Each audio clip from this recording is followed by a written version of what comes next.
It's lights out and away we go.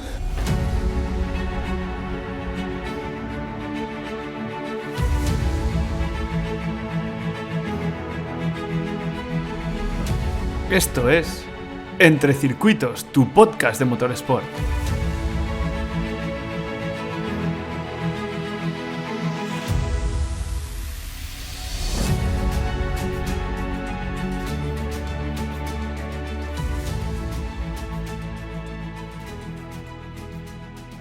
Hoy está con nosotros Josep Carbonell, ingeniero aeronáutico que tras estudiar la carrera en Barcelona se fue a Inglaterra a estudiar el máster de Cranfield de Motorsport. Actualmente trabaja como ingeniero de rallies para M-Sport y además tiene una pequeña empresa de servicios de ingeniería para sim racers. Bienvenido, Josep. Muchas gracias por darme esta oportunidad, Íñigo. Un placer estar aquí. Sí, si te parece bien, hoy vamos a empezar directamente yendo al grano y te voy a empezar preguntando a ver si cuando tú estabas en la carrera y decidiste estudiar el máster en Motorsport, ¿tenías como objetivo trabajar en M-Sport o en alguna empresa del estilo? Cuando elegí hacer ese máster, una de las características que más me gustó de ese máster era que era muy multidisciplinar dentro del motorsport.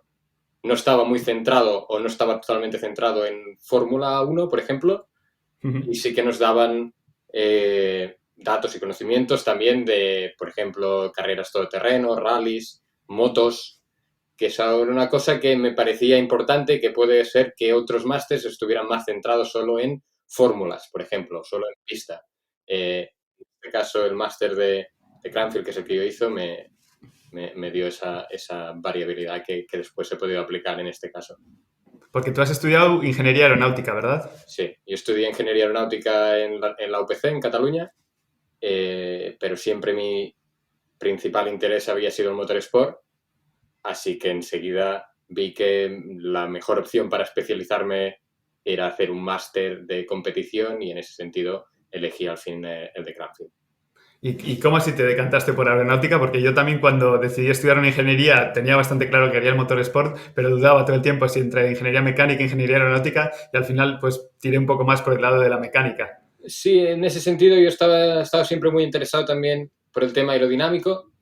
En ese sentido vi que aeronáutica podía ser la que me iba a dar más conocimiento de esa materia y también pensaba que podía ser que, claro, al fin y al cabo aeronáutica busca siempre tecnología más alta, tecnología punta para aviones, cohetes, etc. En ese sentido podría aplicar parte de ese conocimiento en coches de competición de alto rendimiento, como pueden ser fórmulas, como pueden ser coches de rallies ahora, todos diferentes. Sí, sí. ¿Durante la carrera viste algo de automoción o de coches de competición o algo así o absolutamente nada? Pues solo al último curso sí que hice típicas optativas que puedes elegir y elegir las de automoción me parece que era ingeniería industrial, que también se daba en la misma facultad.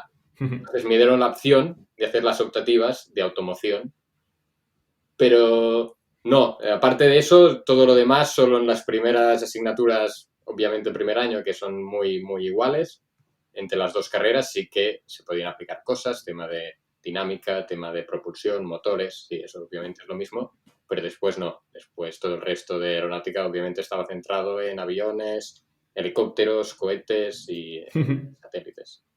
Sí, sí. Y luego entonces, a ver, acabas la carrera de ingeniería aeronáutica, haces el máster de Cranfield de Motorsport y ahora mismo estás trabajando para M-Sport. Sí, sí, pero no fui directo, porque cuando acabé el máster de M-Sport entré a trabajar en Ricardo, que es una consultoría de automoción, de ingeniería, en automoción, es su principal negocio, también tocan otros departamentos, como puede ser energías renovables y otro tipo de ingeniería, pero yo entré a trabajar como un ingeniero de automoción para coches de calle y estuve ahí casi 2 años, cosa que me dio pues un punto de vista muy diferente a lo que yo venía acostumbrado del máster, por ejemplo, pero fue muy interesante por ver diferentes sistemas. ¿Qué pasa? Que yo, lo que a mí me había movido, por ejemplo, a trasladarme a Inglaterra, era hacer motorsport. Y cuando surgió la oportunidad de hacer rallies en M-Sport, que es yo siempre he estado involucrado en rallies desde pequeño, pues pensé que lo tenía que tomar y ya llevo casi 2 años también aquí ahora en M-Sport. Ya, o sea, pero por lo que dices, el haberte estado un tiempo, un año o dos, casi 2 años, como dices, en un sector que no era de competición o de motorsport, sino en coches de calle, no te ha impedido que en algún momento hayas podido trasladarte a la competición de nuevo, ¿verdad? No, no, y creo que es un buen punto de vista, un buen cambio, porque cuando estás metido siempre en la industria del motorsport, que todos sabemos que es bastante pequeña, el tener ese punto de vista, esa experiencia de fuera de motorsport, de automoción, cómo funcionan estas empresas que son normalmente mucho más grandes, te da una forma de valorar lo que tienes en motorsport que es diferente, es importante, la tecnología también es muy diferente y eso se puede trasladar después o lo puedes usar cuando estás metido desarrollando un coche de carreras, por ejemplo. Sí, bueno, está claro que el conocimiento además nunca viene de más, así que... Sí. Y ahora, en M-Sport, ¿a qué te dedicas o qué es exactamente lo que haces en M-Sport? En M-Sport yo soy ingeniero de rallies, me parece que es el título exacto, Rally Engineer, y en este sentido hago tanto eventos, ir a ser el ingeniero del coche, porque en M-Sport, debido al tamaño de la empresa, también aquí tenemos coches Rally 2, lo que son los antiguos R5, que son los coches justo por debajo del World Rally Car, porque nosotros desarrollamos el World Rally Car y el coche Rally 2, que es para clientes, que es el que vendemos a clientes y que es el que llega a la mayoría de pilotos, porque hay un gran número de coches de clientes comparado con los 10 World Rally Car que hay en todo el mundo, por ejemplo. Con los Rally 2, que es con el que suelo trabajar más, solo hay un ingeniero. Hay un ingeniero de rallies y después puedes tener un ingeniero de motores que está revisando los datos de todos los motores, de todos los coches que hay en el equipo.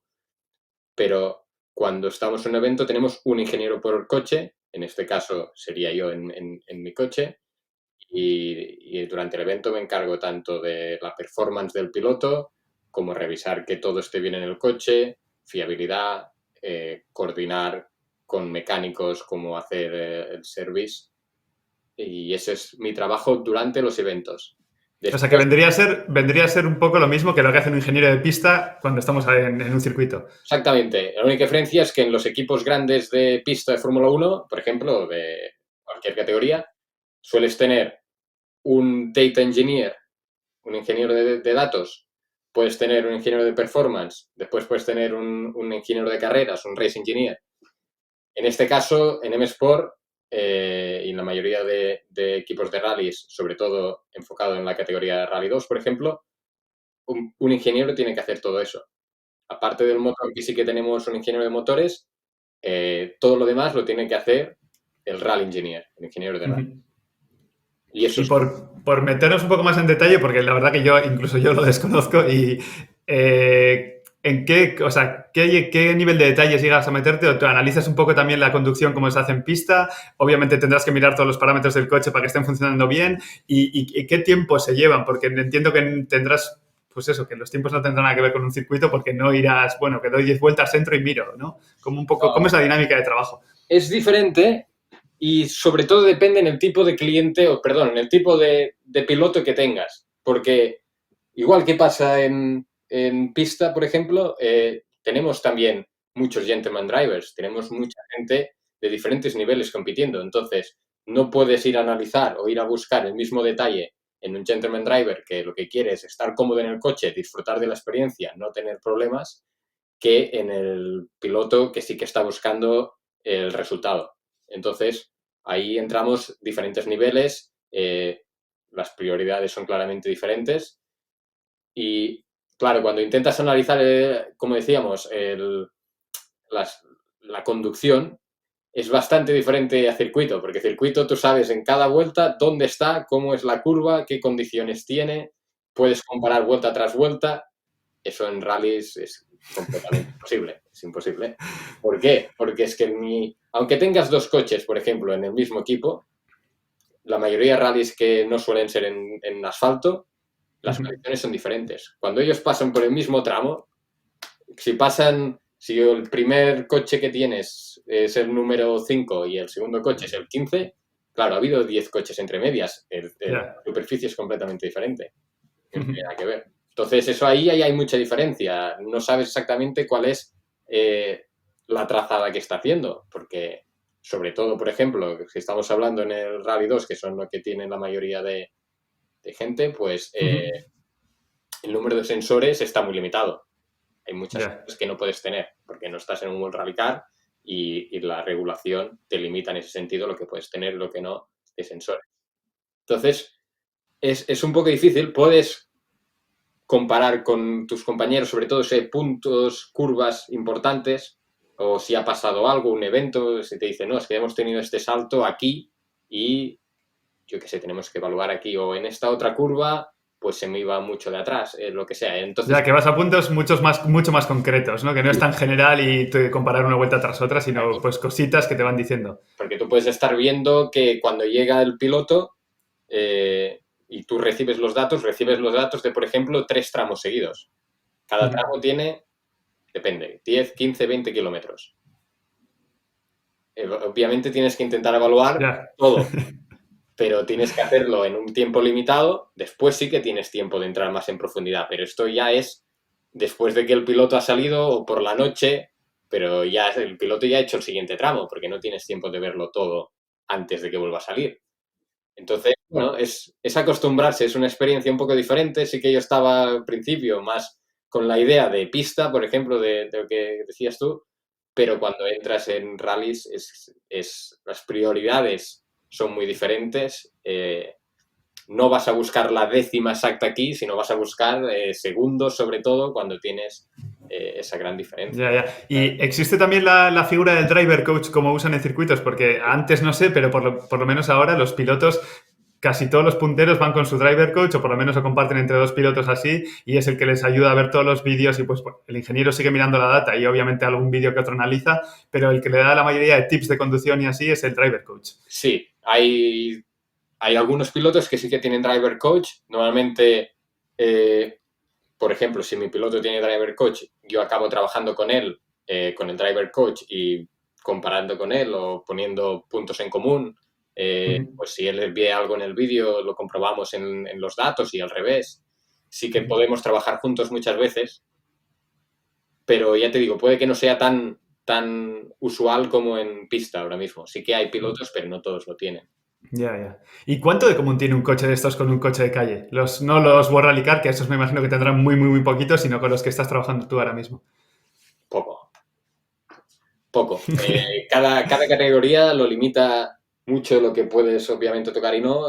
Si estamos hablando de Rally 2, obviamente pues tiene un poquito más que el World Rally Car, que eso sí que es muy diferente, pero ya hay bastantes cambios. Por ejemplo, si vamos a Rally 1, a Rally 5, Rally 4, que son las categorías más similares a de calle, sí que tienen que compartir muchos componentes. Rally 2 y World Rally Car, que ahora será Rally 1, la mayoría de cosas sí que nos dan permiso de cambiar componentes, caja de cambios es diferente, motor es diferente, todo es diferente al fin y al cabo. ¿El chasis sí que lo mantienen? El chasis lo mantienes, entonces añades la jaula antivuelco, puedes modificar un poco el chasis, pero sí que la base es la misma. Nosotros partimos de un chasis de coche real, o sea, de coche de calle, perdón, y lo modificamos. No es que empecemos de cero sí. con nuestro chasis, no. Sí, o sea, yo no soy muy aficionado a los rallies, tengo que admitirlo, pero lo que más me flipa es cuando pues vas a ver un tramo o una zona y has podido pasar con tu coche unas horas antes o lo conocías porque has estado 2 semanas antes y tú sabes que pasas por una curva, me da igual, a 50, 60 y de repente estás viendo y ves pasar un coche a 120, ¿sabes? El mismo sitio en el que estabas tú pasando unas velocidades, además que parece que el coche va descontrolado, pero lo llevan con un control bastante alto, o sea... Eso es para mí la gracia de los rallies, que es muy cercano a tu día a día. Es, oye, pues mira, es mi carretera, es la carretera donde yo vivo, de mi pueblo. Hostia, pues ahora hacen un rally. Los coches son parecidos a los coches de calle. No es un Fórmula, obviamente es un coche que es derivado de un coche de calle. Eso es lo que pone en valor la modalidad de los rallies, por supuesto. Sí, de hecho, eso, o sea, a mí es lo que más alucinante me parece, es eso, pues eso, al final el circuito muchas veces tienes opciones, sobre todo en Jarama, de meterte, igual dar unas vueltas, pero ¿quién ha estado en Spa? ¿Quién ha estado, no sé, en circuitos así míticos, en Monza con un coche de calle? Muy, muy poquita gente.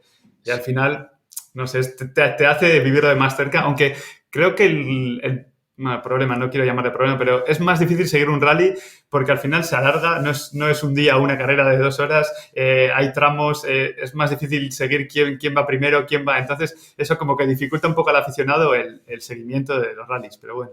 Sí, eso es cierto y obviamente es más difícil de vender como producto televisivo, por ejemplo, que una carrera de Fórmula 1, pero a la misma vez tú puedes ver el éxito que tiene el Rally Dakar.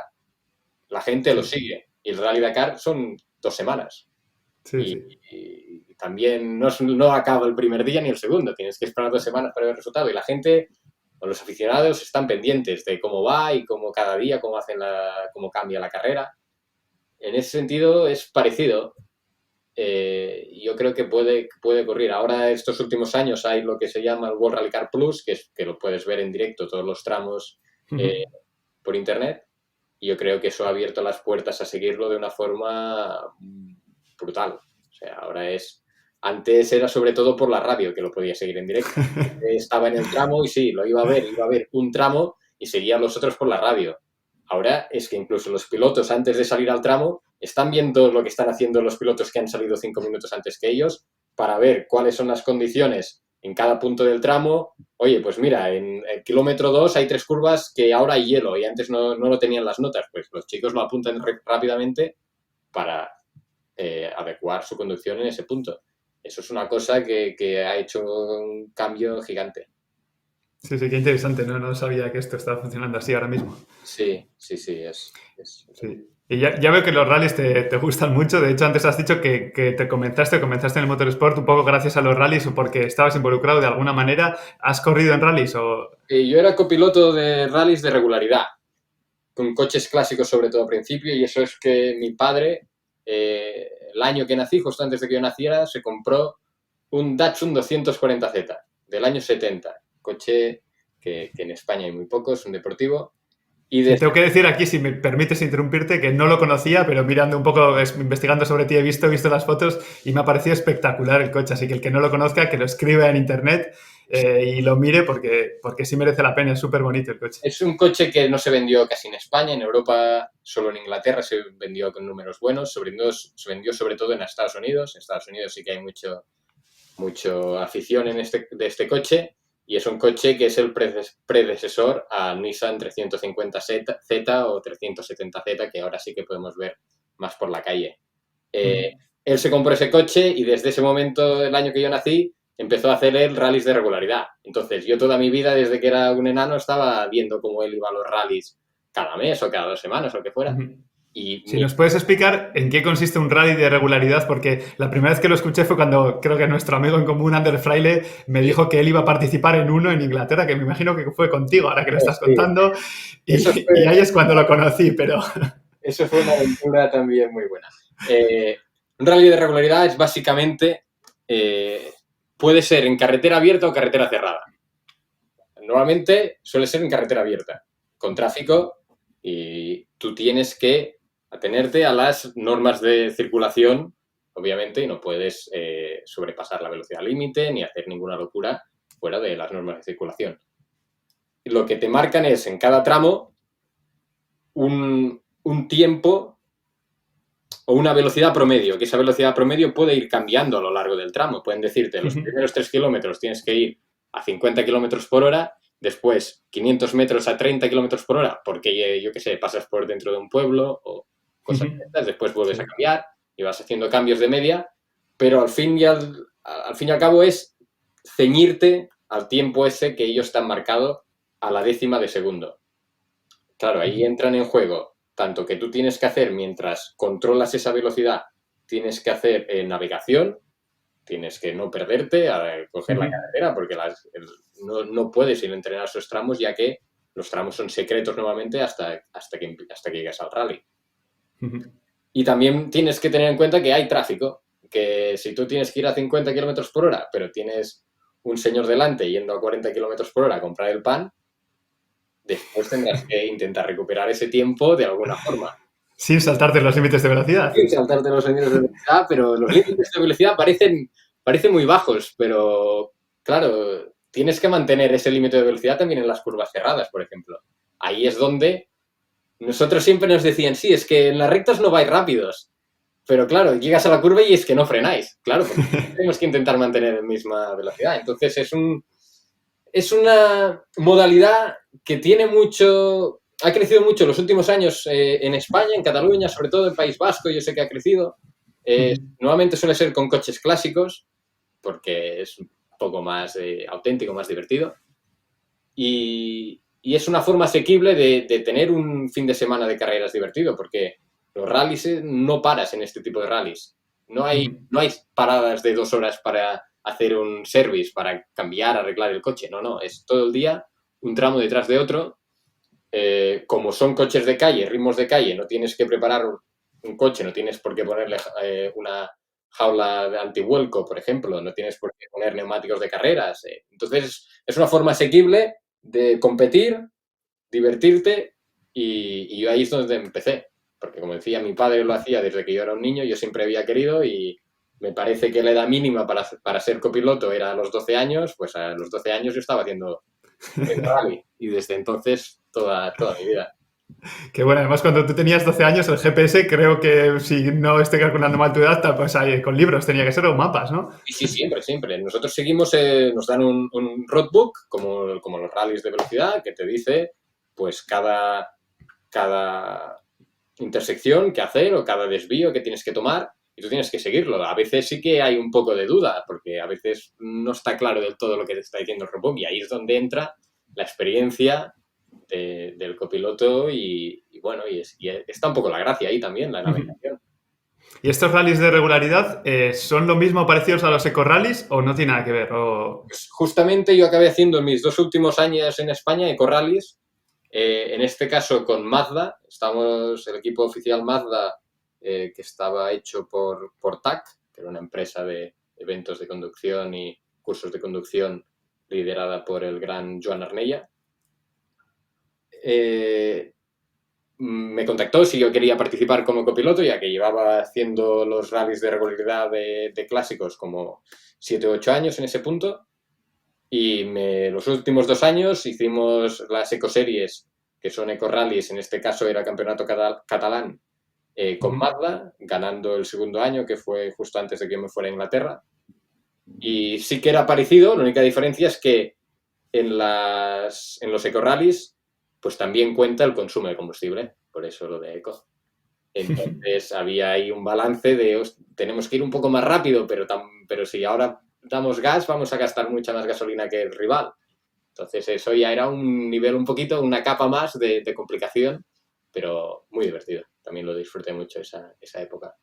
Sí, además tiene pinta de que el compañerismo que hay ahí debe ser bastante grande y además como que disfrutas más que en una carrera porque no tienes la tensión o por lo menos tanta tensión como bueno, tienes que ir rápido, ¿no? No sé qué decirte porque, como decíamos antes, no hay pausa.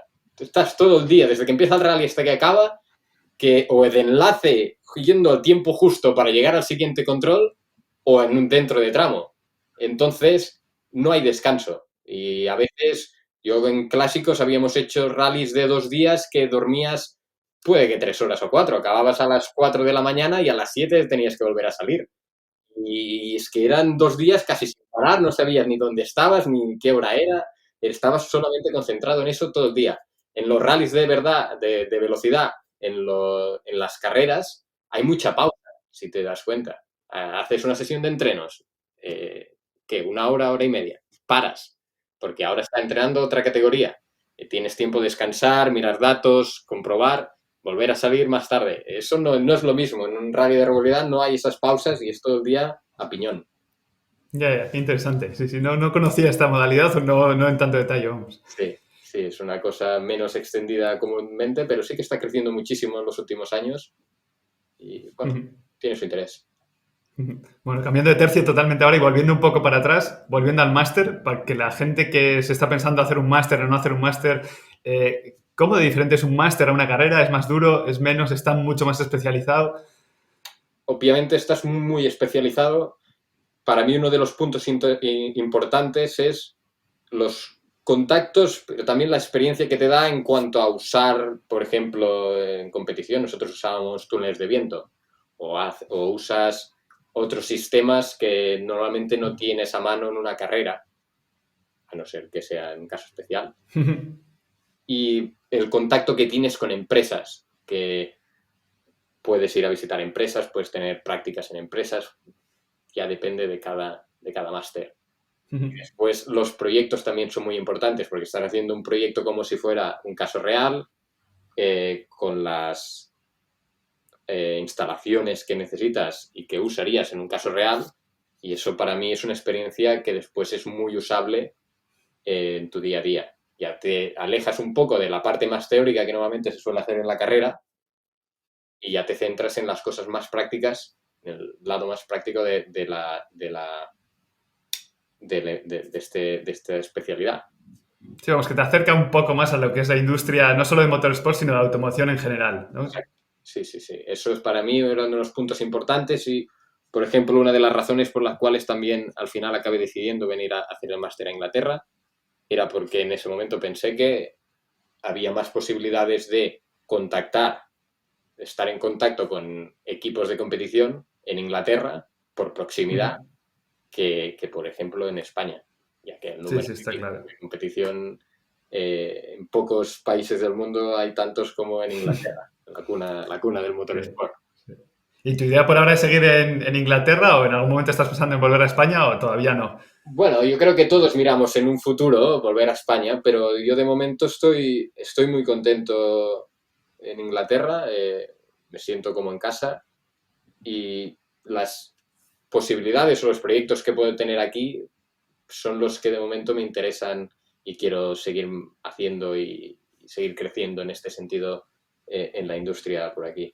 Así que Sí, vamos, que todavía que te consideras que te estás desarrollando en el tema laboral y que tienes más oportunidades en Inglaterra que en España. sí, yo diría que eso es innegable y ahora veremos con el Brexit, obviamente, esto siempre puede cambiar, pero de momento yo creo que la industria de motorsport es muy fuerte aquí en Inglaterra.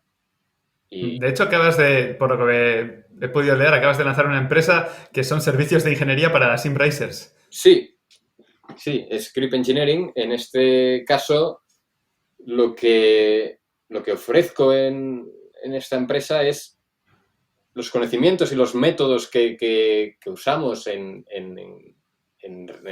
competición real, de ingeniería, de poner a punto un setup, de preparar una carrera, de estrategia, de driver coaching, por ejemplo. Pues lo mismo para simuladores de conducción como pueden ser iRacing y OR Factor. Y esto empezó que yo era bastante escéptico a si se podrían aplicar o cuál era el grado de realismo de estos simuladores, pero cuando empecé a meterme en este mundillo del sim racing, vi que los métodos funcionaban igual, que la mejoría que los pilotos y los equipos podían hacer con estos métodos es cuando vi que mi experiencia y mis conocimientos pues podían ser de utilidad a más gente dentro de este mundo. Y la verdad es que los resultados que estamos teniendo y los clientes, lo que me transmiten los clientes es que están muy satisfechos con estos resultados y que también, ya no solo por los resultados, es la experiencia que tienen, les acerca muchísimo más a la experiencia que tú tienes como un piloto real. Ya que tienes un ingeniero al lado, pues analizando tus datos, porque puedes analizar la telemetría igual que hacemos en pista o en rallies en la realidad, mejorando el setup mientras haces una sesión de test. Esto es una cosa que ellos normalmente, la mayoría de sim racers, no tienen a disposición y es lo que muchos están buscando ahora mismo. Sí, de hecho, además no había pensado este punto de vista, pero me imagino que el que está pues, corriendo ahí le gustaría o preferiría estar corriendo en un circuito, pero por falta de dinero, talento o cualquier otra cosa no puede. Entonces, si la experiencia se le acerca lo máximo posible a lo que es una experiencia real de pilotaje, pues cuánto más contento estará él y cuánto más cercano lo sentirá. Sí. Exactamente. Es darles la opción de tener ya no solo el resultado, que obviamente para muchos es lo más importante, porque ellos quieren ganar y mejorar sus prestaciones, pero también esa experiencia. Hay mucha gente que pues es lo mismo que tener un simulador con movimiento o sin movimiento. Tú quieres tener con movimiento, sobre todo, para sentir lo mismo que sentirías en un coche real. Pues en este caso es lo mismo. ¿Y qué tipo, cómo trabajas? ¿Trabajas para un equipo igual que se trabaja en Motorsport o trabajas con proyectos o un piloto que te llama? ¿O cómo funciona esto? Pues en el Sim Racing, como Grip Engineering, somos freelance, vamos a decir, autónomos. Como muchos ingenieros tenemos también en la realidad. Yo veo muchos ingenieros de rallies y de no rallies que trabajan pues para este piloto solo para este rally o para este grupo de rallies porque lo llaman y después están con otro piloto completamente diferente en otros rallies.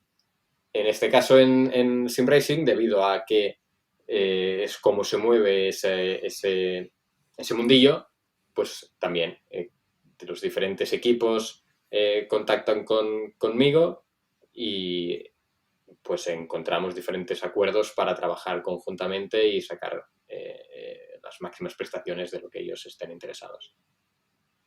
Sí, decías de lo de freelance, incluso yo mismo trabajo como freelance y yo creo que si quitas la Fórmula E, que en sus inicios había mucho freelance, Fórmula 1, Fórmula 2 probablemente también, el resto de categorías como pues TCR, Fórmula 3, Porsche Cup, Fórmula 4, hay la mayoría de mecánicos, ingenieros, yo creo que son freelance. No sé en el mundo de rallies porque lo desconozco un poco, pero en el circuito desde luego, quitando las categorías más altas, en el resto son todos autónomos y trabajan pues eso, por proyectos, carreras, temporadas, dependiendo. Fines de semana, ¿no? El tema yo creo es que cuando no tienes un desarrollo de coche, es difícil justificar tener a alguien en nómina cuando no hay carreras, entre carreras. Esto es una cosa que a mí me permite hacer, por ejemplo, en M-Sport, ya que somos fabricantes de coches, pues entre carreras desarrollamos el coche, testeamos, fabricamos más coches para clientes. Estamos ocupados tanto durante la carrera como entre carreras. Esto, si estás en un campeonato y entiendo que el coche no lo puedes modificar o tú no eres un fabricante, obviamente hay un mantenimiento del coche entre carreras y puedes tener un poco de trabajo con el piloto, de debrief, de preparar la siguiente carrera, pero es difícil de justificar tener en nómina a un ingeniero, supongo, durante las carreras durante Sí, sí, sí. Sí, sí, así es. Y ya que decir entre una temporada y otra, que al final pues acaba en noviembre últimamente y hasta marzo nos empiezan los test. Así que... Exacto. Sí, sí. ¿Eres seguidor de Fórmula 1 o no te gusta la Fórmula 1? Sí, sí, no, yo soy un gran seguidor de Fórmula 1 y también tengo muchísimo interés en esa categoría. Y solo por curiosidad, ¿la ves en la emisora española o ves en alguna emisora inglesa? No, suele ser la inglesa. Sí, al estar aquí solía estar en Sky y sí, suelo verlo en inglés. ¿Y qué te parece últimamente la dirección que está tomando la Fórmula 1, los experimentos que están intentando hacer para mejorar el espectáculo, como pues la carrera corta esta que están diciendo que van a introducir y este tipo de cosas? Ese es un tema muy, muy difícil, ya que he tenido muchas conversaciones con varios ingenieros sobre esto, bueno, ingenieros que nosotros conocemos, que, por ejemplo, yo ahora estoy con Grip Engineering trabajando también con gente americana en la NASCAR. NASCAR de Sim Racing, pero NASCAR. Y vemos, o me comentan, y vemos carreras de la NASCAR conjuntamente también. Eso es otra filosofía completamente diferente. Ahí tienen claro que solo buscan espectáculo. Nadie se engaña diciendo, no, la NASCAR está desarrollando tecnología para los coches de calle. No, son tecnología antigua, pero la más espectacular. Los eventos también están todos para sacar el máximo espectáculo y ellos tienen muy claro que deciden entre vamos a desarrollar tecnología o vamos a hacer un gran espectáculo. Yo creo que, por ejemplo, los LMP1 de hace unos años tenían muy claro que era lo opuesto, era vamos a tener la mejor tecnología del mundo, híbridos, estaba Porsche, estaba Audi, estaban todos los equipos. La Fórmula 1 yo quiere tener las dos cosas y al no definirse para un lado ni para otro es lo que le está haciendo sufrir. Yo no tengo claro para qué lado se tiene que ir, no lo tengo claro. Pero yo creo que un poco más de decisión un poco más de definición en ese sentido ayudaría a hacer unas normativas que cuadraran un poco más tuvieran un resultado más óptimo. Sí, de hecho yo creo que ni ellos mismos lo tienen claro y con la introducción de los americanos un poco buscan más el espectáculo, pero tampoco quieren perder la esencia antigua y está viendo ahí una Claro. mezcla que... Y ahora, pues con lo del tema de los híbridos, el tema del coche eléctrico, pues tienen ese problema de que cuándo hacer el paso, que es, al fin y al cabo, es lo que están encontrando todas las categorías. En el World Rally Car está pasando lo mismo, con ahora el año que viene, los siguientes coches ya serán híbridos. ¿Cuánto de tecnología híbrida se tiene que meter? Porque, claro, también el problema es que aumentan los costes muchísimo. Entonces, es muy difícil tener más equipos o más equipos clientes que puedan permitirse eso. Es un balance muy difícil. Es un balance y es un momento muy difícil para la automoción y para el motorsport. Hablando de costes y volviendo un poco más al tema de antes, ¿puedes decirnos o sabes cuánto es el coste más o menos de hacer una temporada, una carrera con los coches en los que estás trabajando tú ahora? O sea, no el World Rally Car, sino el siguiente escalón. O el coste de un coche para el cliente que lo compra o... Sí, el coste del coche está regulado por la FIA. En el Rally 2, por ejemplo. Eso es un coste máximo que tú no puedes sobrepasarte. Me parece que creo que son alrededor de 190.000 libras. No estoy seguro si son libras o euros. 190.000 libras, una cosa por ahí. Entonces, todos los coches de los diferentes fabricantes de esa categoría tienen que costar lo mismo. Entonces, después es cuánto de soporte obtienes y tal. Eso ya sí que cambia, supongo, entre equipos y los diferentes acuerdos con los que llegues en cada uno. Pero el coste del coche está limitado por la FIA y es una de los principales límites que tienes a la hora de desarrollar el coche. No puedes hacer un coche mucho mejor en cuanto a prestaciones si acabas perdiendo dinero cada vez que lo vendes. Entonces, Claro. el balance pues es siempre la gracia también en este sentido. Y en esto de los temas eléctricos, ¿habéis empezado vosotros a desarrollar algún coche eléctrico o no se ha metido M-Sport en ello todavía? Bueno, M-Sport, aparte de los coches de rallies con Ford que habíamos hecho hasta ahora, o que estamos haciendo, también estaba a cargo de correr los Jaguar que corrían justo antes de... Los de... Sí. Los El F-Pace o ¿cuál era? creo que era E-Pace. Sí, puede ser E-Pace, sí. Jaguar eléctrico. Y eso era un Sí. club completamente eléctrico que no lo habíamos diseñado nosotros, porque obviamente venía de la Jaguar y mucha parte era la misma que el coche de calle, pero tenemos la experiencia de manejar baterías, porque hay mucha parte, ya no solo de diseñarlas, sino también de la parte de seguridad, de cómo tratar y manejar las baterías, por ejemplo, y el alto voltaje, y en todo este sentido, nosotros usamos esta experiencia. Ahora estamos desarrollando, como decíamos, el siguiente World Rally Car que tendrá, que es híbrido, que tiene batería también y tiene su motor eléctrico. Es un punto que ahora estamos creciendo y que tenemos obviamente que seguir aprendiendo y mejorando porque ahora todos los equipos de rallies, en este caso, están metiéndose en este mundo y es un mundo muy complicado. Voy a ir saltando de tema en tema, como estoy haciendo hasta ahora.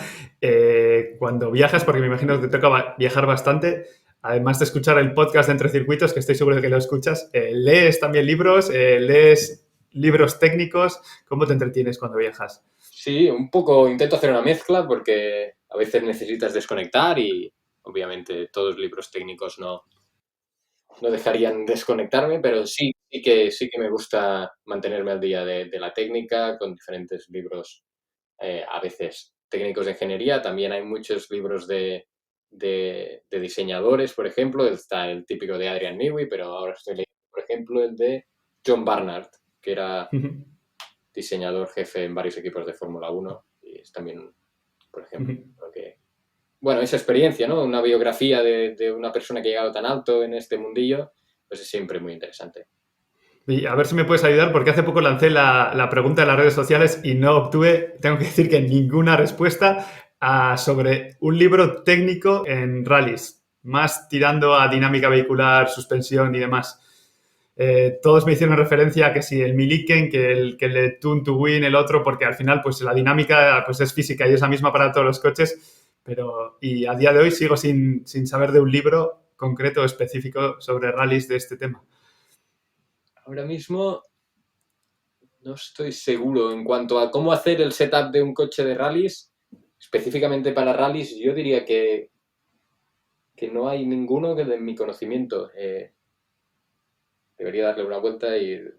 Pues, No, puede que no haya, porque ya te digo, o por lo menos no he encontrado ninguno. O sea, sí que hay algún paper, articulillos, y siempre hacen hincapié pues que en un coche rally lo más importante es suspensión, tema amortiguador y demás, pero no... es difícil la puesta a punto en coche de rally, sobre todo por la gran variabilidad de condiciones que te encuentras. Nosotros, por ejemplo, estábamos en el Monte Carlo el mes pasado, bueno, en enero. Hicimos un test, un día completamente seco, sol, 10 grados, siguiente día había un palmo de nieve. Era la misma zona, no es que nos fuéramos, 20 kilómetros de diferencia entre una carretera y otra. Había un palmo de nieve.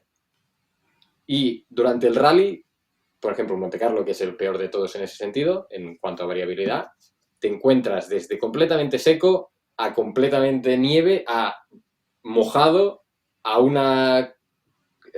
conjunto de todo a la vez, y eso es lo más difícil, el poder tener un coche que se adapte bien a todas esas circunstancias o suficientemente bien para no perder tiempo, para no salirte de la carretera, es lo más difícil. No puedes ir a buscar hacer una puesta a punto para que el coche sea la puesta a punto ideal para esas condiciones, porque sabes que en el siguiente tramo, por ejemplo, ya es que será completamente diferente. Y entonces ahí, si tú has hecho un coche que está muy enfocado al primer tramo, en el segundo vas a perder tanto tiempo que no te va a valer la pena. Entonces tienes que encontrar eso, una cosa que sea suficientemente... Sí, un compromiso entre una cosa y otra, ¿no? Sí, sí. Compromiso, sí. Y ya por ir acabando un poco y por recapitular, si miraras a tu persona de hace 10 años y vieras dónde has llegado ahora y el camino que has recorrido, ¿cambiarías carrera, la forma de afrontar las asignaturas, cursos que has hecho, algo diferente? ¿O crees que el camino que has llevado es el más correcto y dices que va, si cualquiera que tenga que entrar en motorsport que siga esto porque va genial? En cuanto a carrera y curso y académicos, yo creo que sí, en ese sentido no estoy seguro que haya muchas mejores opciones. Obviamente hay otros másters que seguramente habrían valido igual en este sentido. Pero yo creo que lo más importante, dejando de lado el tema académico, es sobre todo la experiencia que tú ganas fuera de la universidad. La experiencia de meterte en eventos, ya sea de mecánico, de organizador, de lo que haga falta, de copiloto, de piloto, de lo que haga falta. Pero estar dentro del mundillo es muy importante. Aprender esa experiencia, hacer tantos eventos, diferentes equipos, diferentes categorías. Eso es muy, muy importante, y después ya no solo se valora por los equipos que lo hacen, sino también te sientes mucho mejor cuando entras a trabajar profesionalmente en este mundillo, porque sabes pues cómo funciona un poco los equipos. Sí, que además de conocimientos vas adquiriendo confianza en ti mismo y en lo que hay alrededor, ¿no? Sí, una cosa que yo siempre he intentado es tener la mente abierta en cuanto a categorías, por ejemplo. Yo estuve ayudando, no diría que ingeniero, porque mucha ingeniería no había, pero medio mecánico, sobre todo ayuda, de un equipo, bueno, de un piloto que tiene un coche de carreras de antes de la Segunda Guerra Mundial, de 1928. Y eso era otro mundo. Ibas a las carreras que iban a competir esta gente aquí en Inglaterra con coches de los años 20 y era espectacular. No había cinturones de seguridad, no había nada. Iban cogidos de la puerta en las curvas con volantes así y gas a fondo. Y estar metido y tener esa experiencia, no sabes lo que puede surgir de ahí. Puede surgir una colaboración, conocer a alguien que busca a alguien como tú para su equipo de otra categoría. Yo creo que eso es muy importante, estar metido en este mundo. Sí, pues nos quedamos con este consejo y muchas gracias por haber participado, Josep. Muchas gracias por darme esta oportunidad, Íñigo.